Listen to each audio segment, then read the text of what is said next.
Put down your baby and pick up a beer. Dad Jokes is back with a brand new episode. I'm Jerry, joined here by Brandon, and you're listening to the podcast of two dads going through the journey of fatherhood while you all listen to us go through it. Brandon, what's going on, my friend? We got a trip coming up, the two of us, but we got another night before we hit the road and get some relaxation. Well, that's a lot of what's going on, Jerry, is preparing for the trip. Once we finish recording, I still have some packing to do. I've been feeling great for weeks, and then all of a sudden, beginning of this week, my sinuses started kicking in, so you might hear that in my voice a little bit. And I'm hoping that it's all over by tomorrow, because the last thing you want to do is be under the weather on vacation. So we're gonna make it a trip one way or another. Yes, a much needed trip. We're getting away for a few days. It's a work trip, but it's a fun work trip. So that's exciting for both of us. We're excited for that. Before we get into what's been going on with us, though, it's Dad Jokes, the podcast, but we also like to share some dad jokes. Brandon, you going to lead us off, or are you going to defer to second this week? Let's let him wait for the best joke, Jerry. So you can go ahead. Are you going to defer? You never defer. Okay, here we go. It's like Brandon, Madden. My joke is similar to one you've said before, but I don't believe you said this one. I think you said one similar to this. And it's probably PG-13. I guess I would call it that. You ready? I bet I've said it before, but go ahead. I'm waiting with bated breath, or what breath I have. Brandon, how does a rock pee? How does a rock pee? I don't know, you jabroni. It Dwayne's his Johnson. Oh, so I was close. Kind of. Dwayne's his I haven't Johnson. said that. It took me a second. No, you said something about rock bottom with Dwayne the Rock Johnson. Hey. So yeah, Dwayne's his Johnson. I thought that was funny. I'm gonna give you credit. That is hilarious. That might win like for the last few weeks.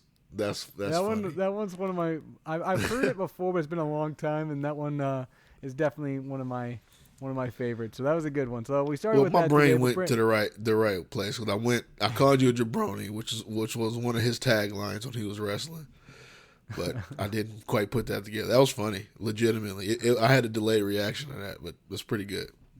There we go. I'll take it.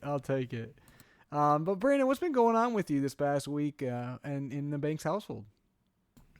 Well, I think part of you and I's update is going to be very similar because Peyton and Bryce had a play date over the weekend. They did. Which was fun. It's always interesting because I don't see Bryce interacting with kids a ton. And when I do, it seems like something new picks up, or I pick up that he does. But they played great together. Mm-hmm. I'm always worried about like if he's going to like, because he's a little bit bigger than her right now. And I'm worried about, in previous times, he's a little handsy. And I think you pointed this out while we were watching him. But there's a big difference, even though they're 2.5, 3 months apart. It's a big difference in like a 3 to 6 month old versus like a 17-month to 20-month old. And that they're a lot closer in size and their abilities right now than they have been previously. So that was a ton of fun. Appreciate you opening up your Peyton's playroom, and Bryce went in there and pulled everything out he possibly could, and then we left and let you guys pick it all up. So that was super. That was super fun. We can do it again at your house if you want to. Exactly. Yeah. There you go. But other than that, he had a good time there. He's been outside like all day, every day. Weather's been nice. He's really starting to get a tan. So you're seeing the father side of the family come out a little bit. And for the most part, he's been sleeping through the night really well. So not a ton to update. He's the happy-go-lucky kid who still throws some random tantrums when you tell him no. But other than that, that's 10% of the time. The other 90%, he's the sweetest little kid I know. Yeah, no, that play date was fun. It's funny. I was kind of anxious to see how she'd do too. She's been in a lot more social gatherings, I guess, lately, and I've been a part of some of them. But one-on-one, I don't see her very often, So Early on, she was definitely shy and kind of hesitant, but she definitely opened up, and I think you got to see Oh yeah, how she can be crazy. She can be she crazy. she was And fun. I think she was more they, hesitant towards me than Bryce, if anything. She well, was and the intrigued cool by him the part, entire time. yeah, she was. The cool part too is like Macy asked me afterwards because she was at work. She's like, were they just playing and like parallel playing, or were they playing together? And I was like, kind of both. They do their own thing, but they'd also kind of play together or see what the other one was up to, which was cool because sometimes kids that age just kind of do their own thing, but they actually seemed genuinely interested in one another, and but not in like a I want that toy, give me that toy type of way. And actually, they were pretty good with each other, pretty much the entire time. And you got to experience Peyton's new favorite pastime, which is hide and seek. She loves some Oh hide and yeah, seek, and so she was actually playing with Emmy right before bed today. She thinks it's hilarious. So she has fun with that. She was having fun with you, and she just cracks up at it. So that was cool. But yeah, that was a good time, and it's funny. She's been pretty darn good lately when I'm home, but she has been, I guess, for mom, not so great lately. Mom's had a tough time the last couple weeks. She's very very attached to mom, and if mom's not holding her or paying attention to her like 100%, Peyton seems to be losing her mind a little bit if it's just her and mom. So it's probably good. This vacation's good for mom more so than just me, because she's definitely like, today was a rough day, I guess, when I was at work. She's just super clingy towards mom lately, and mostly just when it's her and Macy. Not now, if I'm home, she's usually pretty good. Another thing you got to experience, Brandon, is her favorite things lately are to answer questions by saying and then saying the words "I go" or "we go" or "go," and then just a bunch of gibberish. But she does and the the same eye thing every time roll. she's, yeah, the eye roll. She goes and then she just will be like, yeah. So she likes to say "I got to go" now too. Like today she kept saying "I got to go." I'm like, "Gotta go where?" I don't know where we gotta go, but. So those are her new favorite sayings, is "I gotta go," and she loves which I don't know where she picked up on it, but it's great. And she gives you an eye roll when she says every single time. So Well, you just said that's you don't know where good. she picked up on it, and one thing that came of that is I've never tried to get Bryce to share something with someone before. I've always been like, let me see that. There's a couple times he like will play with a ball, and this is the fun part about the age they're at too, because they pick up on stuff that you don't even realize they are. Mm-hmm. And I asked him, "Hey Bryce, can Peyton see that or share that with Peyton?" And he would walk over. Now sometimes he'd try to hand it to her. Sometimes he'd look at her and like throw it on the ground in front of her. But the point was still the same, and that was something that jumped out at me because I've never put him in that position before. Yeah, he It was cool. comprehended it for sure. He definitely Yeah, he understood, and he even knew like where she was and where I was, which is good. So he did great, and he wasn't shy at all, which is great too. When he came over, he was right away cool with playing with the toys, and yeah, not super shy, which is what you want from a kid. So that was cool in the new surrounding. yeah. At some point, we're Uh, gonna have to teach them stranger danger, but y'all aren't strangers. exactly. Yeah, and then the last couple things I would say is napping kind of goes along with what I was just talking about. When I'm home, great. When mom's home, she's having a terrible time trying to get her to nap lately. So I think it's all part of the 18-month sleep regression thing still going on, but mom's definitely struggle with that. And then with us going on vacation, which we'll get more into probably in the next podcast episode, but obviously we're getting ready to have the house ready and everything ready for grandma and grandpa to watch her for a few days. So it'll be fun to see how she does with grandma and grandpa for a few days in a row.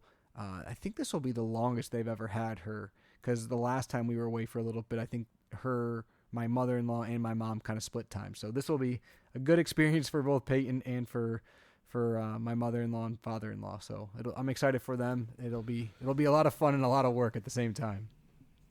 Yeah, it's definitely the longest that either I or Kelsey are gonna be gone together without seeing Bryce. So that's going to be normally if one of us has any kind of trip, the other one is at home. So it is gonna be tough, but we're excited about it too. For sure. Well, Brandon, I know before the we got on for the podcast, you said you had a piece of baby gear to go over this week. I have one as well. What's your piece of baby gear for everyone listening? So you're probably going to start sensing a theme with my pieces of baby gear, and it's based on what Bryce is really loving to do right now, and that's push and pull things around. So the Fisher Price corn popper is basically it's a little handheld, I don't know, toy that has two wheels, and at the end of those two wheels there's like a dome with little balls that basically pop up as you roll it around. So that's a recent toy that he's gotten because he's pushing and pulling everything around. So super cheap in my opinion for what you get. Is $13-14. Sometimes you can find it on sale for even less than that, and it's been working out for him so far. Well, Brandon, I'm gonna try to not look that up because last time you went over a piece of baby gear, you went over a bubble lawnmower, and I ended up with one in my house. Now the good news is I did not purchase it, and neither did Macy. It was actually a gift, ironically, from my mom. She just bought it and had it sent to the house, so I didn't even know she was doing that. I asked her if she is had. She it, listening to the podcast, or is that just random? I don't think she was. I think what happened is I asked her if she had one from when my nieces and nephews were little, because I remember seeing it, and she's like, "Yeah, I have it at the house." I was like, "Okay, cool." And I think maybe she didn't find it or something because she ended up sending one to us, or maybe theirs was old, but we got that, and Peyton played with it a little bit. She's kind of unsure about it. I think she doesn't really understand what the bubbles are yet, but she liked it. But she wasn't like you have to crazy demonstrate. about it. Oh, I did. Bryce hates. Just for the record, Bryce hates the bubbles on that thing. He absolutely hates the bubbles on it. He likes the fact that his pawpaw is doing the same thing that he's doing. Yeah. It's become a weekly thing. They did it again. My dad is legitimately cutting the grass, and then he just has awesome. Bryce out there and watching him with one eye. So hopefully he knows how to cut in straight lines, and I can get him started on the lawn care business in the next couple of years.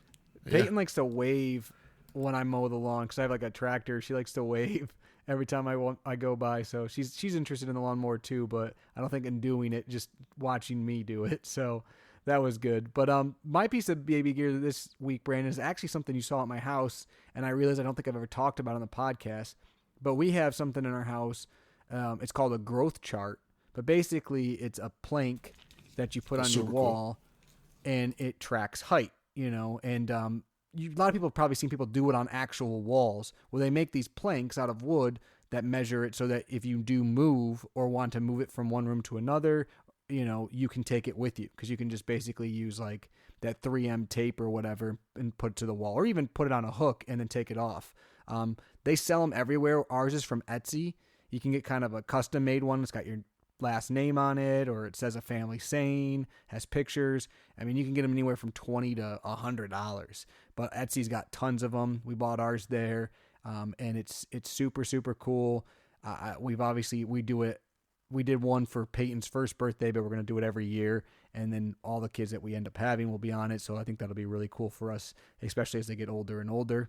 One thing I will point out, because I've seen lots of these, randomly, they don't start at 0. They start at 6 inches, almost all of them. So you have to make sure it's 6 inches off the ground, which I have no idea why. It just seems dumb to me, but maybe because some people want to put them on walls that have trim. That's the only thing I can think of. It's probably got to be something to do with that. But be careful that you don't put it to the ground, because your measurements will be all off.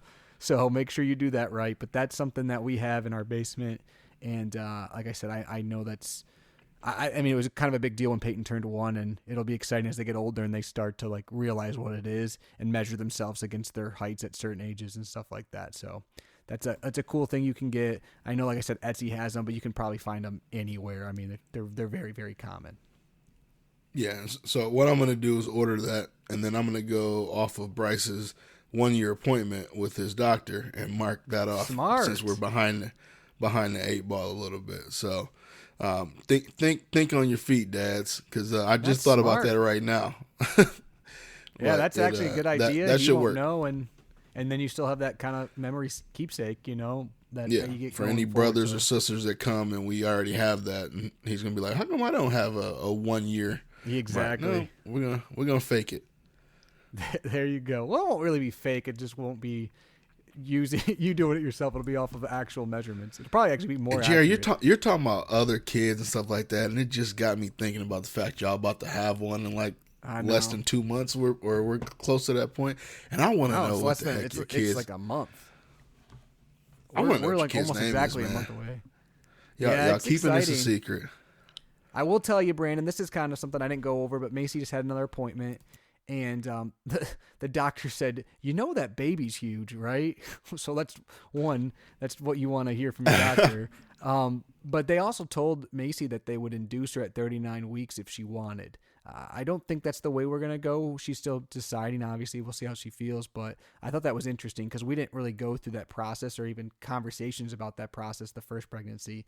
And I know you guys kind of did, but that's kind of where we're at. But yeah, I think she's getting a little freaked out, Macy, that being her, because people keep commenting on how big the baby is, and it legit is a big baby. Like if you see the measurements as of right now, so hopefully, everything's good. But we'll see what happens as we get a little bit closer. She's definitely got some discomfort earlier this time than she had last time, so we'll see what she looks like. It'll be funny if she's quite a bit different than Peyton is. So we're excited for sure. But we're almost exactly a month away, just over a month away from our due date. So that'll be exciting for sure. A It's getting a month little away from nerve-wracking. This baby trip's Patricia. interesting.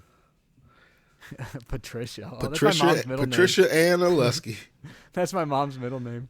Oh, that's funny. You don't see many baby Patricias No, you don't. around now You anymore. don't. I can't think tell you a there's an lot, age Brandon, but I limit. can tell you that the baby's name is 1,000% not Patricia. Ah, I can you tell you shoulda that let- much shoulda at least. kept You me can cross going. that one off. Okay. But let's get into today's topic, Brandon. And I will be honest with you. I told you this right before we got on, but today's topic I don't often feel like a not great parent, but it kind of made me feel like a not great parent. So it is not our intention to make any of the dads or moms listening out there feel bad about what they currently do, because as Brandon and I are both about to explain, we do not follow what people say you're supposed to do. So what we're going to talk about is TV time and children, most specifically younger children, and what they say you should do. What are some side effects or some possible negative effects if you don't follow the rules, and then some tips and tricks maybe on how to help limit that time. But before we get into that, I will just start out by saying that Peyton's 17 months old, and she pretty much will watch in the morning. We'll watch TV for a little bit. I would say maybe for 15 to 30 minutes. First thing in the morning while she's drinking milk, having breakfast, and then she typically will watch a little bit of TV at night, right before bed, maybe if we're trying to eat and she just got done eating and she's kind of being crazy. And then, obviously random times throughout the day, it'll happen or it won't happen. So we don't super limit it. We don't just let her watch TV all day long. We don't sit down and watch TV all the time or have her watching movies or having tablets and stuff. But she gets a decent amount of screen time. And typically it's cartoons or Mickey Mouse or something educational, but not always. Sometimes it's Disney movies too. Nothing bad, but that's kind of what we do, Brandon. I don't know, before we go into what the experts say, what your guys' kind of experience has been with TV time. It really depends on the morning.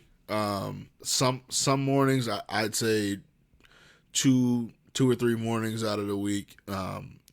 As Bryce's mom is finishing getting him ready, she'll bring him into the room where I am, and while I'm getting ready, the Elmo will be on or Miss Rachel will be on, and you're talking the same time frame, maybe half an hour at the most. But in the afternoon / evening, he probably it once again, it depends on the day. It actually, more than anything, it depends on his mood. If he's fairly good at independent play, if he's doing that well and not being an annoying 20-month-old. And people might take exception to me saying it like that, but that's really that has a lot to do with if that TV turns on or not for periods of time. Because as a parent, and I might be jumping the gun a little bit, and we'll get to the experts in a second, but Miss Rachel is the greatest babysitter we can have for a 15-20 minute stretch if we need it, and we absolutely take advantage of that when we need to. Luckily, we've been conscious of this from the beginning, so it's not something where we're just using it to have her or Sesame Street watch our kid. But it's definitely a tool that we use if dishes need to be done and he's not trying to let that happen on his watch. If we need to vacuum upstairs or do anything like that, we definitely use the TV to do that. So I'd say a safe number is 45 minutes to an hour a day, maybe. It's probably more like 4 or 5 days a week that happens. Yeah, and like you said, it's a tool. I know for us, Frozen or Elsa is like cheat code. So sometimes when Peyton's being hysterical for no reason and nothing will calm her down, that's about the only thing in the world that will calm her down. So sometimes a parent, you do what you got to do. The other thing is, like right now, obviously Macy's 8 months pregnant, and sometimes Peyton just wants to be picked up or carried around, and I'm not home. Well, that's tough on Macy. She's sore, she's tired, she can't do that. Well, sometimes the only way she can get her to calm down is, again, to put on Elsa. And good or bad, Peyton's a kid, if you turn something like that on, she'll watch it. And she'll watch it until she's done, and then she'll go usually play, away. But it calms her down, like you said, it is a tool. And again, when I say it's the only thing, it's about the only thing that'll calm her down sometimes. So, but to get into the experts, there is one other thing I didn't mention with okay, how we use it, and it's in the car. If there is a time you can tell kind of when Bryce is going to be moody in the car, and so I have a secondary work phone. Kelsey has an iPad, and we definitely are at the ready, able to put that on, especially if it's a longer car ride. I'm sorry, sometimes music doesn't work. Actually, I'm not sorry, just so y'all know. But sometimes music doesn't work. You can sing all day long, and if the last thing you want to hear for a 45-minute car ride is a kid screaming in the back. So we've definitely utilized that on car rides as well. There's an attachment to his mirror, or right underneath his mirror, where we can hook up a phone or a tablet. Huh. We have not used it in the car. Not that I'm against that by any means, but we just Does Peyton scream in the car? She's actually typically pretty good in the car. Now her sister, aka the dog, is horrific in the car. So if I could get her to quiet down with some TV, I would do that, because Raja's got to be the worst dog in the history of mankind in cars. Not in like a scared way, in like she's so excited to be in the car, she will happy cry for 2 hours straight if she's going somewhere and not there yet. So, well, I'm gonna one up you, because one of Kelsey's siblings has a dog that every time they drive up to Michigan, pukes in the car. Every time. Okay, yeah, that's worse. On the way there, that's way worse. On the way back. I'll take the crying over that. Yeah. But sometimes the crying gets Peyton to cry, which is a double whammy then. You got kids screaming and dogs screaming. But Brandon, to get into the experts, since we've kind of alluded to some of this, but basically we're going to talk about what, and when I say experts, I mean like different websites that are well trusted, like the American Academy of Child and Adolescent Psychiatry. Sorry, I got to say that word right. That's one of the things I've looked at. And then kidshealth.org is another site I looked at. Mayo Clinic Health Systems.org is another site I looked at. Healthychildren.org. All those different sources kind of all say the same thing. And pretty much what they say, just to start out with the big whammy, Brandon, is that kids either under 2 or under 18 months, one of the two, should have 0, and I mean, yes, they say 0 screen time. The one caveat is they do say if you're like FaceTiming grandparents or something, that's okay because they're talking with you and kind of talking with someone else.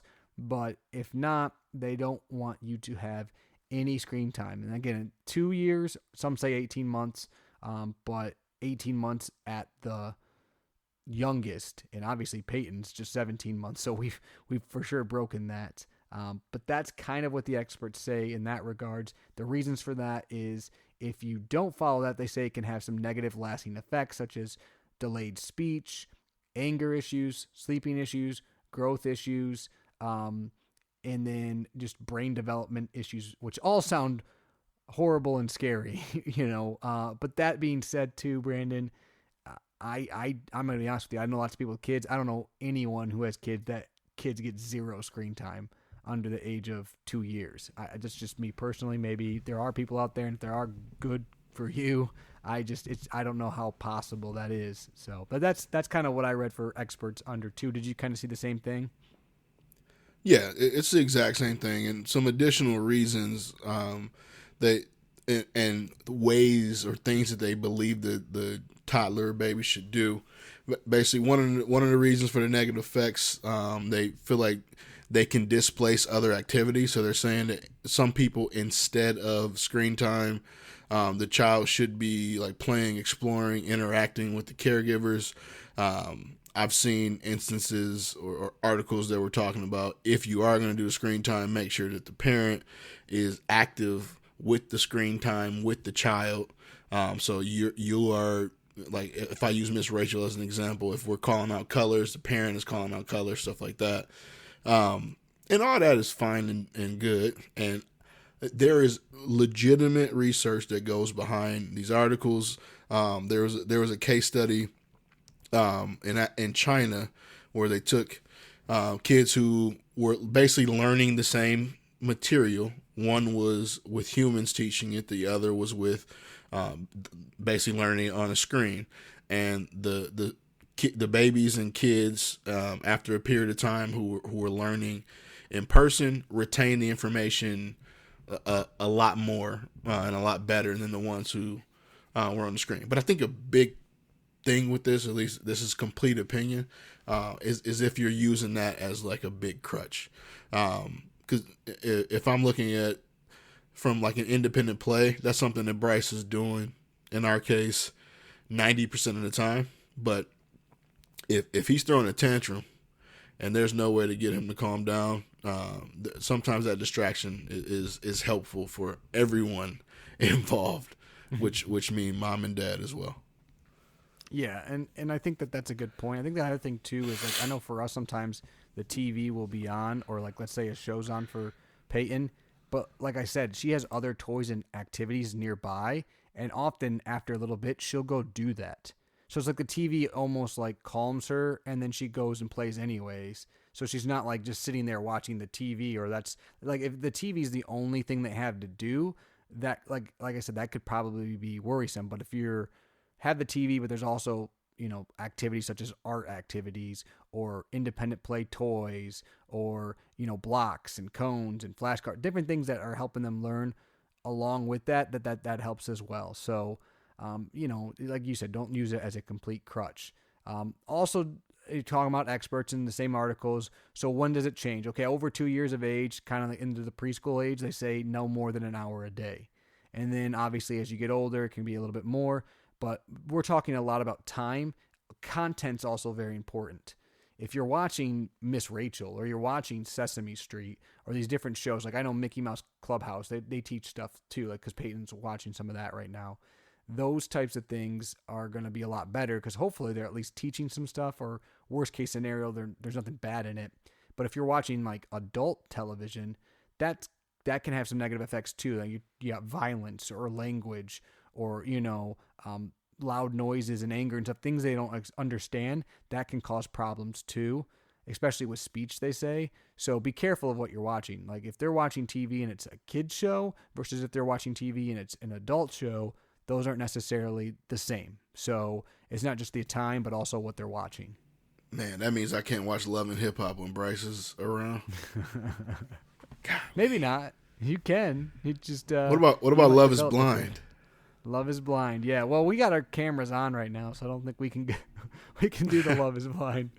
But yeah, I mean, you know what I'm saying though, Brandon. The content obviously matters, and like you said, like Miss Rachel, like hopefully is teaching him some things, or I don't think it's harming him in any way. But if you had Lethal Weapon 4 on or something, it might be a little different. I actually think so. Part of the reason that Miss Rachel is what we watch is because Kelsey did a ton of research on the best options if screen time. We always looked at it, especially in the beginning.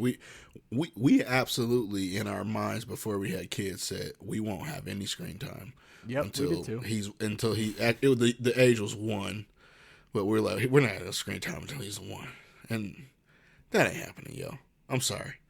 Like it to me, if you, if I'm, it's gonna sound like we're throwing a bunch of excuses out there, and we probably are. But you got two working parents in a household, and the household has to also function and can't get run over. You're gonna have 15-20 minute pockets that you gotta. Well, you also got grandparents watching kids, right? Yeah. We both do. I mean, we can tell grandma and grandpa that you can never put the TV on. I mean, that's probably not going to happen, whether you want it to or not. To No, you know, it's not gonna happen. But one thing you can control is as your child gets older, trying to focus on what your screen habits are as parents and as adults.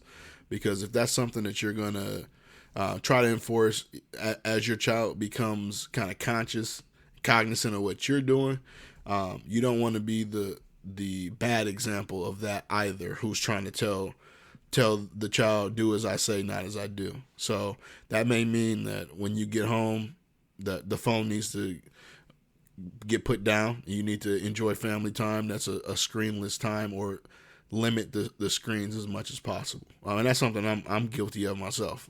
A lot of times, because of where we work at, most of the time I'm on my phone is for work while I'm at work. So I'm catching up on some of the world when I get home.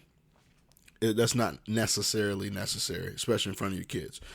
So that's if I'm looking in the mirror, something that I want to do as Bryce gets older, because I know I'm not going to want him. You can, and here's a tip within that. If you have kids who are a little bit older, maybe they have their own tablets, phones.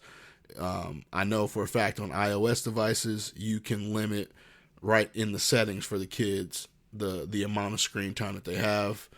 You can also look in your general settings at how much time each app is getting used, and also how much time the screen has been on. So if you want to be conscious of that, you can. No, that's a good point, Brandon, because screen time doesn't just mean TV. It means phones. It means tablets, things like that, too. So you got to be aware of all of that. And one thing I'll talk about, Brandon, because we're talking about all this, and both of us have one kid. And it's tough, and we've already told you, like, it's not happening with one kid. I got to imagine with this second one, it's going to be even 10 times harder. Because before, it was just like us being like, oh, we're not going to watch something, right? Now, not only are we choosing it, but now you got to basically tell Peyton she can't watch something too. I mean, it's going to be even harder. So I guess the one thing there, and I haven't lived this yet, but if you have you have multiple kids and you're more worried about one versus the other, just maybe be aware of where your kids are at, like, so if you're like in a side room, or if you're, you got a TV kind of in one corner versus another place. I don't know. I don't really know what we're going to do. It's just, you got to be aware when you have two that you might be okay with one of them doing it, but not the other one, or one more so and the other one less. So you got to at least try to draw it out. You purchased a Lusky Manor earlier in the year, so you can just have Macy and the new baby on one side of the manor, and exactly, you and Peyton can hang out on the other side watching TV. Well, for the record, the TV that I own in my basement, where I'm at right now, is one that you told me to buy. So all the screens in the house that TV looks great down there. It does look great. It does look great. And if for the record, that TV covers the entire wall that Jerry's looking at right now. So it's a small wall. Yeah. The wall is at least 77 inches diagonally across. Yeah. Peyton does not watch that TV ever. Really? We put movies on down there once in a while, but she doesn't really watch anything down in the basement, because we have a play area down there, which is nice too, because I can put on something, and the nice thing too is Peyton is this way, at least now, but if let's say like when you were over with Bryce, we had like the basketball game, she doesn't care at all about the TV if it's not something that she wants to watch. So that's a good thing for us right now. If it's not like Mickey or like Disney cartoons, she's out, which is good for us probably. I'm sure she's still hearing it and there's still stuff there, but she's not trying to watch something that isn't related to her. So usually sometimes I'll put like sports. I know sports don't have anything bad in it where I'm worried about her seeing, so I'll watch sports sometimes when she's playing in her playroom or something like that. Yeah, and it's got to be tough for you because 5 minutes on that TV probably equates to like an hour to 2 hours of screen time It absorbs at baby. a higher rate. And here's the other thing: if you You got continue just to as big a go, TV. I don't know what you're talking about. Literally. if if you continue to do the research and go up in the age groups, like they also have rules for between 5 and 17. You're not supposed to have more than 2 hours of screen time. I'm sorry. When I'm 17 years old, if a basketball Call game of was Duty on, for 4 hours. yeah, like so some of this stuff, and keep in mind, we are absolutely kind of to a degree we're panning these reports and saying kind of get bent to a degree. These are based on studies that they've done, so there is merit there, but they can get bent too. But, last thing I kind of go over on this topic, Brandon, is if you are concerned about screen time, some things you can do to kind of like maybe limit it, but not have your kid freak out, like you mentioned earlier, be accountable. Don't talk about no screen time and then have your phone out or tablet out all the time. Be realistic.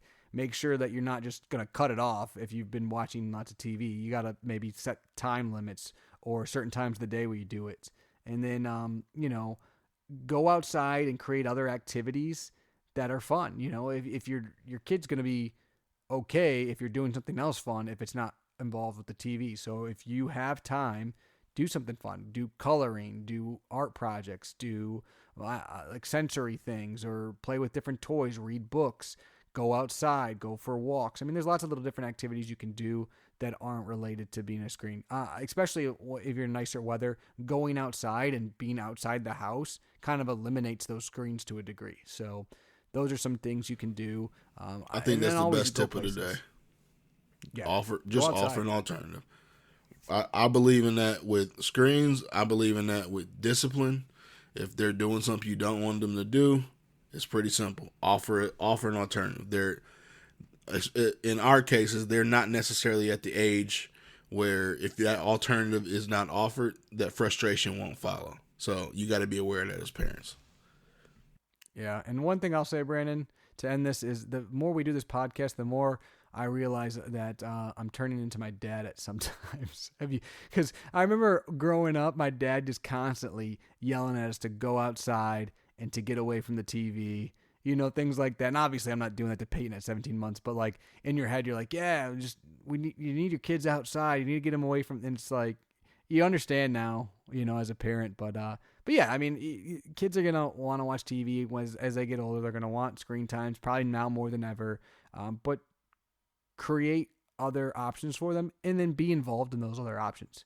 Because I know that's one thing my dad would be like, go outside, but it's like, well, you're not outside, So, but if you're outside doing something, you're telling him to be outside, then it's he just didn't want you around him at that point. He heard your voice disagree. in the back. Honestly, sometimes at work I'll be wanting to tell you to go outside. I feel like your dad too. You come near me, I don't come near you. I like it. Well, Brandon, let's see if you can try to beat my dad joke now, because you did say mine was pretty good to start off the show, which usually you don't give me a lot of credit. You had a top tier joke today, so I got some work to do. But okay, Jerry, what's Shakespeare's favorite streaming service? I want to say Hamlet. I don't know why, but I don't know. Hamlet. That's not a streaming service. I don't know. That's what it's just. We're gonna start Romeo over. And Juliet, next time I say this, don't try to guess this. Okay. You may be on to something though. Romeo and Juliet. So, what is Shakespeare's favorite streaming service, Jerry? To be or not to be? You don't know what Tubi is, do you? You don't know what Tubi is. Oh. Because the funny part is I thought that when I first thought, and I'm like, well, that's nothing. All right. Tubi? Is it like a streaming service, Tubi? Or not Tubi. Tubi, it's a streaming service. I didn't just make that up. Well, we don't do a lot of screen time in my house. Yeah, that I tried to be topical with my joke, which I've been You've doing been the trying last to be couple topical lately. of weeks. You have. Yeah. You have been topical, so I'll give you credit for that at least. The joke was, if you knew what Tubi was, the joke was funny. It was all right. Even if I knew what it was, it still wasn't Dwayne and Johnson. Anyways, if you haven't already, please like all our stuff on social media. Please tell your friends about us. Give us some pointers, ideas, comments, all that kind of stuff. We love hearing. This from is each one of and my every single favorite one of you. episodes we've done, Jerry. You know what's great, Brandon? Because this episode, I believe, is our 79th episode. I think I'm right in that. Which means you know what the next episode is. Top 10 episode. Top 5, top 10, which are some of our favorite episodes. If you haven't listened to them before, every 10th episode, we do top 5s of different topics. I do a top 5. Brandon does a top 5, gives us a top 10. And we do some fun things. We've done, what have we done? We've done games. We've done TV shows. We've done activities. Disney movies. Disney songs. I mean, we've done a lot of different things. It's been fun. So we're gonna have my another list one has for been you guys. consistently better than yours. I'm pretty sure if we listen back to some, literally on the podcast, you've said, "Yeah, yours is better than mine."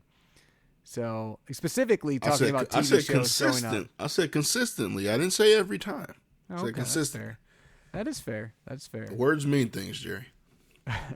My dad jokes are consistently better than yours. That's not true at all. That's not true. Well, anyways, until you got next me today time, because you don't know what Tubi is. Until our next top 10 episode, I'm Jerry, joined here by Brandon, and you've been listening to Dad Jokes.